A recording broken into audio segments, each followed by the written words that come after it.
जिंदा जलाने की कोशिश करी गई, नहीं निकलने दिया गया। उनको वहां पर अंदर जिंदा जलाने की कोशिश करी गई, निकलने दिया गया। उनको वहां पर अंदर जिंदा जलाने की कोशिश करी गई, नहीं निकलने दिया गया। उनको वहां पर अंदर जिंदा जलाने की कोशिश करी गई, नहीं निकलने दिया गया। उनको वहां पर अंदर जिंदा जलाने की कोशिश करी गई। हाय मैं रवि के बिंदास बोल में आपका स्वागत है। डीएम वंदना सिंह जी ने यह कहा कि कल उपद्रवियों ने थाने के अंदर अधिकारियों को जिंदा जलाने की कोशिश की थी। कितना बड़ा दिलेर ये लोग यहाँ आए और कितना बड़ा दुस्साहस था।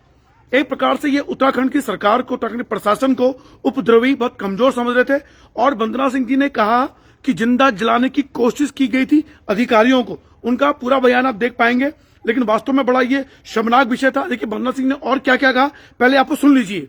वंदना सिंह जी ने क्या कहा पहले आपको सुन लीजिए, फिर इस पर बात करते हैं विस्तार से। 4 लोगों की मरने की खबर आ रही है और जो आरोपी हैं, जो उपद्रवी थे, उन पे यूएपीए के तहत कार्रवाई होगी।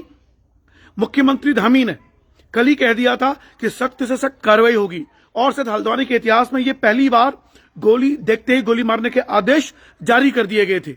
और देखिए कर्फ्यू के मामले में जो ये कहा गया कि देखते गोली मारने के आदेश वो इसलिए दिए गए थे कि ये पूर्व सुनियोजित षड्यंत्र था। अब देखिए पूरा बयान सुनिए क्या कहती है, पूरा सुनिए। अंदर जो ऑफिसर्स फंसे हुए थे उन पर अटैक किया गया। इस तरह का अटैक बिना प्रोवोक करे, बिना हार्म करे करा गया। पुलिस थाने में फंसे हुए अधिकारियों के ऊपर उनको बाहर नहीं निकलने दिया गया। उनको वहां पर अंदर जिंदा जलाने की कोशिश करी गई। तो देखा आपने, यानी कि जिंदा जलाने की कोशिश की गई थी और वंदना सिंह जी स्पष्ट कह रही है इस मामले पर जो कार्रवाई होनी है। देखिए जब आप इस तरह की हरकतें करते हैं उपद्रवी, तो हल्द्वानी के मामले में अपडेट है, प्रेस कॉन्फ्रेंस की थी वंदना सिंह जी ने और उन्होंने ये स्पष्ट कहा कि 30 तारीख को जब नोटिस दिए गए थे तो ड्रोन कैमरे से नजर रखी गई थी, तो कहीं पर भी छतों में ना तो पत्थर थे ना कुछ थे। लेकिन जब ये भीड़ आती है तो उनके पास पत्थर भी होते और पेट्रोल बम से हमला किया गया। माफी चाहता हूं। पेट्रोल बम से हमला किया गया, यानी कि ये पूर्व सुनियोजित षड्यंत्र था और थाने के अंदर पेट्रोल बम से हमला करने का मतलब है कि आपकी जो मंशा थी वो वहां अधिकारियों को जलाने की थी। यानी इतना दुस्साहस, हमारा उत्तराखंड शर्मसार हुआ है, हल्द्वानी शर्मसार हो गया है। और वास्तव में ये बड़ा चिंता का विषय है कि आखिर वो कौन थे, उन्हें भड़काने वाले, उकसाने वाले कौन थे। और वंदना सिंह जी ने यही कहा अपनी लाइव प्रेस कॉन्फ्रेंस में कि प्रशासन की ओर से, पुलिस की ओर से धैर्य रखा गया था। जब पहली बार गाड़ी में आग लगा गई तब भी कोई ऐसी कार्रवाई नहीं, उन्हें समझाने का प्रयास किया गया। वहां पत्रकारों की गाड़ियां जलाई गई, अधिकारियों की गाड़ियां जलाई गई पुलिस थाने के अंदर, और उनका पूरा मकसद था थाने को फूंक जाना। इसीलिए थाने पर, और देखिए ये सूचना आ रही है लगभग 200 से 300 लोग घायल हैं, पुलिस वाले बुरी तरीके से घायल हैं। यानी कि वहां पर उपद्रवी अब पुलिस वालों को जान से मारना चाहते थे, थाने को और वहां के अधिकारियों को जिंदा जलाना चाहते थे। ये बहुत बड़ा स्टेटमेंट है वंदना सिंह जी के द्वारा, यानी कि उपद्रवी किसी भी हाल में हल्द्वानी को आग में जलाना चाहते थे। इस मामले पर उत्तराखंड के लोग खफा हैं, नाराज हैं और वो चाहते हैं कि इन अपराधियों पे सख्त से सख्त कार्रवाई हो, क्योंकि सख्त कार्रवाई होगी तभी। और देखिए अक्सर ये कहते हैं कि जब सन 2000 के बाद उत्तराखंड में भाई लोगों का आना हुआ है, और कल कहीं हम ये पढ़ भी रहे थे कि ये कहा गया कि क्या पुलिस प्रशासन को, देखिए वामपंथी विचारधारा के लोगों ने सीधे सीधे पुलिस पे, प्रशासन पे आरोप मढ़ दिया है कि क्या इनको जानकारी नहीं थी, क्या इनको इस तरह की चीजें, कैसी हरकतें हो सकती हैं। तो प्रशासन ने स्पष्ट कह दिया है कि इसलिए जानकारी नहीं थी कि 30 तारीख को जब देखा गया था वहां पर कोई भी पत्थर नहीं थे, ऐसी कोई सूचना नहीं थी उस दिन जिस दिन यह कार्रवाई हुई थी, यानी कि कल। तो और देखिए एक प्लेटफॉर्म था, यानी कि प्रशासन ने कहा कि उन्हें हमने पूरा मौका दिया था अपनी बात रखने का, और जब पूरा मौका रखा गया तब ये कथित रूप से जो मलिक का बगीचा है वहां पे सरकारी जमीन गया तो उसे तोड़ने की नगर निगम कार्रवाई कर रहा था। और ये मामला हाई कोर्ट ने ये आदेश दिए थे, ये प्रशासन अपनी ओर से नहीं किया था। वंदना सिंह जी ने स्पष्ट कहा यह हाई कोर्ट के आदेश से हो रहा था।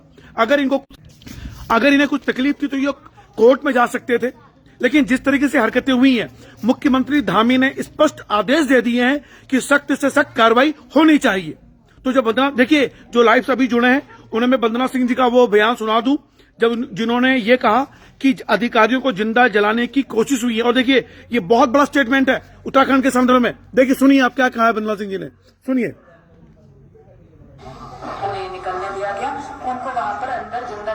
कोशिश करी गई, उन्हें निकलने दिया गया, उनको वहां पर अंदर जिंदा जलाने की कोशिश करी गई, उन्हें निकलने दिया गया, उनको वहां पर अंदर जिंदा जलाने की कोशिश करी गई। तो सुनिए, जिंदा जलाने की कोशिश की गई अधिकारियों को उपद्रवियों द्वारा। तो इस मसले पर अगर कोई भी प्रशासन से बड़ा है तो उसके लिए उनको सख्त कार्रवाई होना चाहिए। इससे पहले भी जब दंगे होते आए हैं तो सरकारों ने ऐसे दंगाइयों से वापस ले लिए हैं, जो भी ये धारें इन पे लगती हैं, और उसका खामियाजा आज उत्तराखंड को हल्द्वानी में ऐसे भुगतना पड़ा है। हमें लगता है कि इस मसले पर अगर आपकी प्रशासन ने स्पष्ट कह दिया था, अगर आपको कोई तकलीफ थी, परेशानी थी, तो आप अपनी बात फोरम पर कह सकते थे। जबकि इनको देखिए 30 तारीख को नोटिस दिए गए थे और 8 तारीख को कार्रवाई हुई, यानी इस बीच 7-8 दिन का उनको समय दिया। तो इसका मतलब ये है कि उपद्रवियों ने इस समय का जो लाभ उठाया वो पेट्रोल बम, और देखिए पेट्रोल बम से हमला किया गया था। ये कितने बड़ा संदर्भ है, यानी कि उत्तराखंड के हल्द्वानी क्षेत्र में कितनी गहरी ऐसी ताकतें रह रही हैं जो उत्तराखंड को नेस्तनाबूद कर देना चाहती हैं, जो उत्तराखंड को मुकदमे में अपने काबू में रखना चाहती हैं। क्या उत्तराखंड के भविष्य के लिए ये बहुत गहरे संकेत नहीं है? तो इस विषय पर आप लोगों की क्या राय है, टिप्पणी जरूर दीजिएगा। सन 2000 के बाद जिस तरीके से बाहरी लोगों को यहाँ आना हुआ है, उससे ये प्रतीत होता है कि उत्तराखंड इस समय बाहरी लोगों के कब्जे में है। और देखिए, मुझे लगता है कि उत्तराखंड शासन प्रशासन ने ये भी समझा कि उत्तराखंड के मूल जो लोग हैं वो बड़े सीधे शांत होते हैं। चाहे वो यहाँ किसी भी जाति धर्म संप्रदाय के लोग जो मूलतः उत्तराखंडी हैं, वो किसी भी जाति धर्म के हैं, वो मूलतः शांत लोग होते हैं। लेकिन जो अब से बाहरी लोग यहाँ आए हैं, उन्होंने ये अटैक जो मानसिकता है वो हुई है। सन 2000 के बाद जो आने शुरू हुए, आज उसकी परिणति देखने को मिली कि उत्तराखंड के थाने में अधिकारियों को जिंदा जलाने की कोशिश की गई है। वास्तव में बड़ा शर्मनाक है। फिलहाल इस विषय पर आपकी क्या है, जोड़ दीजिएगा। कोई भी अपडेट होगा तुरंत आपके सामने हाजिर होंगे। फिलहाल रवि के बिंदास बोल लाइव देखने के लिए शुक्रिया। जय उत्तराखंड।